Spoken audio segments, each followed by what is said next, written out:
Objectivist definition of selfishness, however, is much different. It's more like being self-contained, of being true to yourself, of knowing who you knowing who you are. I'll give you an example. You have two people on a desert island. First person goes out and sees the trees and builds himself a cabin, sees the animals and begins to hunt for himself, sees the grass on the ground and builds himself a farm to take care of himself, to sustain himself. He derives pride, he derives integrity, a sense of productiveness from this. He has a self. He has a self, there it is, it's present, it's sustaining him. Person number two, slacked off the whole time. Now he has a problem. He's going to starve unless he robs from person number one. So he will either use blunt force to just take it and leave, or he will do something far more insidious. He will make the first person who actually went out of his way to build things for himself. He'll try to build in that person a sense of obligation, that he has to help this slacker or he's a bad person. Ayn Rand identified Christianity, communism, Nazism, racism, what's another ism? I'm sure there's others, but basically those sorts of things are basically designed so that these personalities that aren't capable of dealing with the world can always feed off other people.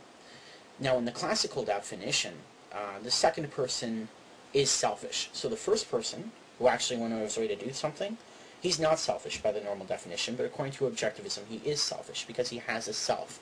Second person, he's being selfish by the traditional definition, but not by the objectivist definition. You see, in needing another person fundamentally, in contributing nothing back to at least carry his weight, in needing this other person, in forcing, there's him, then there's the manipulation of the first person, and then there's the actual work being done. He isn't following that idea of having a self. He's actually without one. Actually, Ayn Rand didn't describe selfishness as being self-contained or being the self or something along those lines. When Ayn Rand talks about selfishness, she means acting in a way that puts your own personal happiness and your life first, that makes your own happiness and your own life your first priority.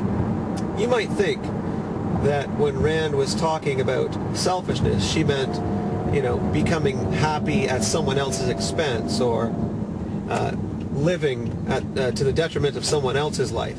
That's not what she meant by happiness or rational self-interest.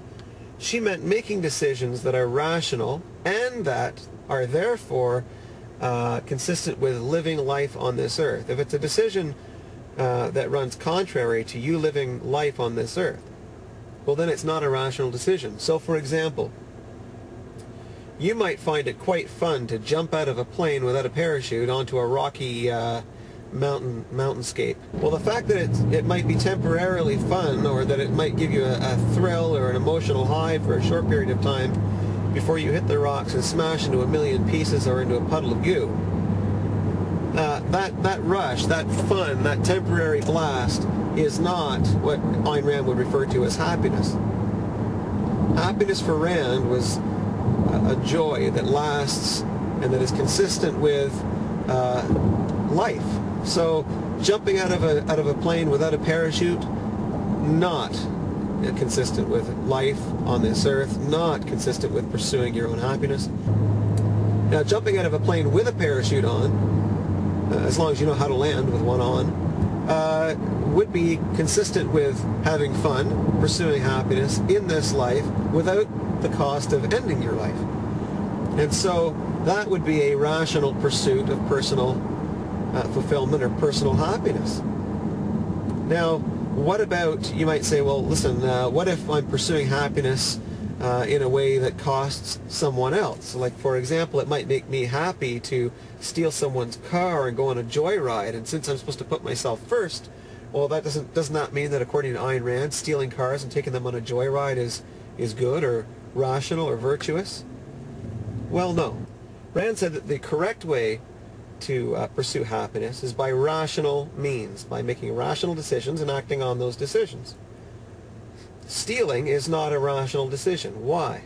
Well, if your happiness is dependent on taking the fruits of somebody else's labors, taking somebody else's goods or somebody else's time or what have you, if your happiness is dependent on enslaving someone in some way, then your happiness is dependent on someone else.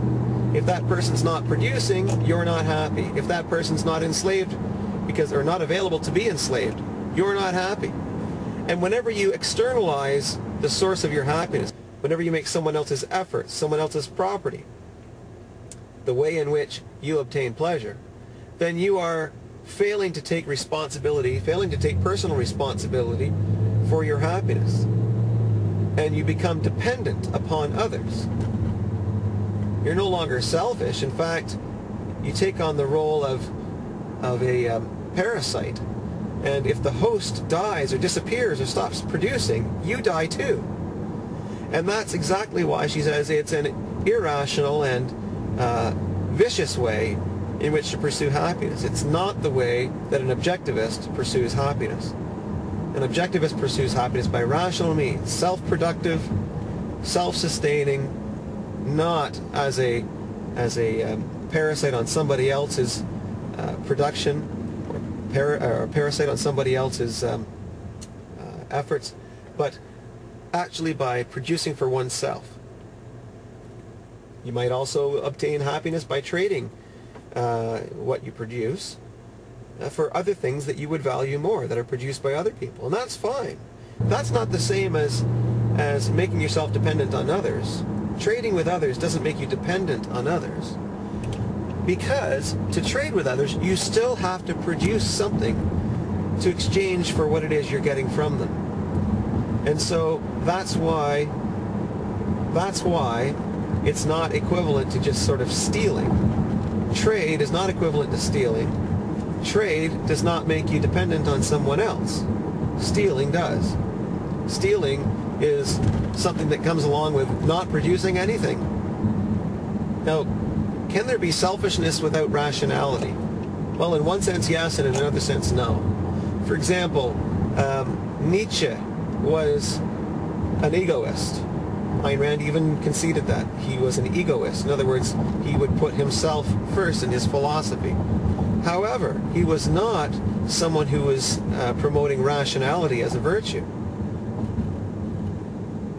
In fact, it's not entirely clear what his virtues were.